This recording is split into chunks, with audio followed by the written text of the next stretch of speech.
I've worn a judge's robe for more than 40 years. Providence Municipal Court. Case after case. Docket after docket. People assume time hardens you. They think you grow armor. But long before I ever sat behind a bench, my father taught me something I carried into every courtroom. He said, "Frank, compassion isn't weakness. A person without compassion has no real power." That lesson has guided every ruling I've ever made. This case came in on a Tuesday, January 14th. Bitter cold. The kind of cold that cuts through your coat and settles into your bones. Court opened at exactly 9 a.m. At 9:07, the clerk slid a folder onto my bench. Case number 26 MC 04119. The charge looked routine at first. Witness tampering, intimidation, violation of a protective order. Then I saw the note written tightly in the margin by a court officer. Child witness present, age 9. That changes everything. My bailiff that morning was Officer Daniel Riley, badge 317. Solid man, quiet voice. He leaned in and said, "Judge, this is the one I mentioned. The little girl is here with a victim advocate." I nodded, but I didn't open the file yet. Instead, I watched the room. After decades on the bench, you learn to read a courtroom the way a doctor reads a pulse. Some people walk in afraid, some walk in angry, some walk in believing the rules don't apply to them. And then I saw him, the defendant, Marco Bellini, 32. He entered like it was a red carpet, not a courthouse. A black Balenciaga hoodie that probably cost more than most people's monthly rent. A Rolex Daytona flashing under the lights. White designer sneakers, spotless in January slush. That smirk people wear when they think power makes them untouchable. 2 rows behind him sat a woman in a plain winter coat, holding a child close.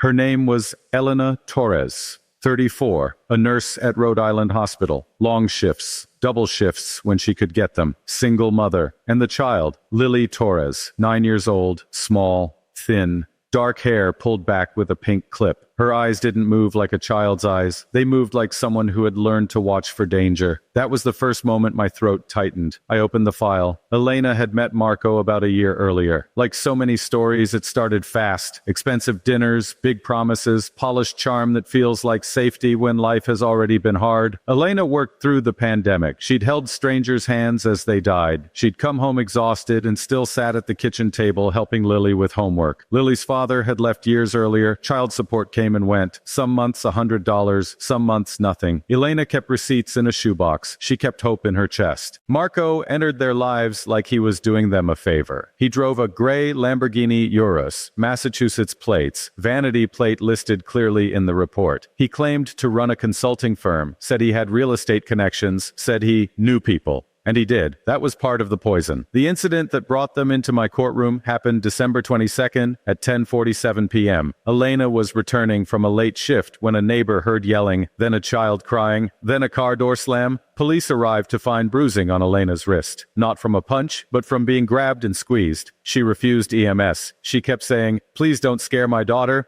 Marco was gone, but not gone from their lives. 2 days later, Elena secured a protective order. No contact, no messages, no gifts, no accidents. The order was served and time-stamped. Most people back off. Marco didn't. Burner numbers. Gifts meant as warnings. Macarons left at the door. Cash inside a card reading, "Don't make this ugly." A Hermes scarf in a bright orange box, like luxury, could cover fear. Elena returned it, called police, documented everything, dates, times, a notebook on her kitchen counter like a life raft. But the worst wasn't what he sent to her. It was what he said to the child. A voicemail. Calm voice. That's what chilled me most. "Tell Lily to stop talking. Kids say silly things. You don't want her getting your mom in trouble. You don't want to lose your apartment. I can make calls." Calm threats are the dangerous ones. When I looked up, Marco sat leaning back like he was waiting for valet service. His lawyer shuffled papers. Anthony Greco. I'd seen the type. Smooth, dismissive, addicted to the word misunderstanding. We called the case. Marco rose slowly, theatrically. Elena stood too, braced like weathering a storm.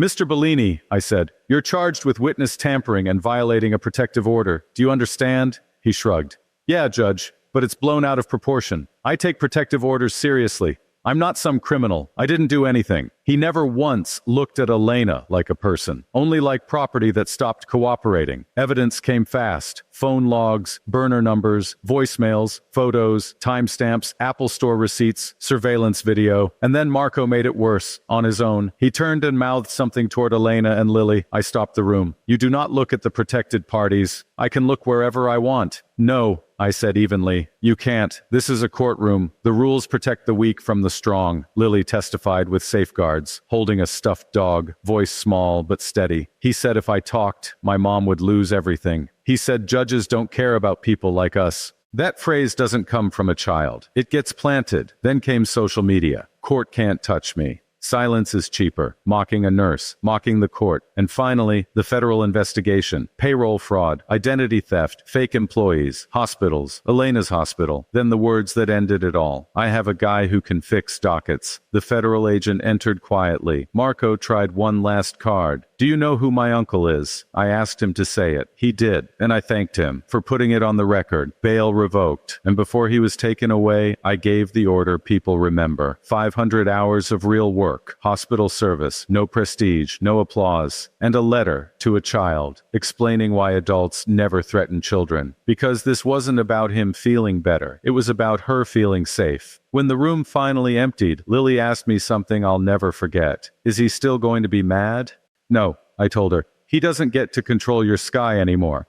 Justice isn't only punishment, it's protection. It's drawing a line and saying, not here, not today, not to this child. The law isn't a weapon for the powerful. It's a shield for the vulnerable. And sometimes all it takes to stop a Lamborghini is a quiet, brave voice telling the truth out loud.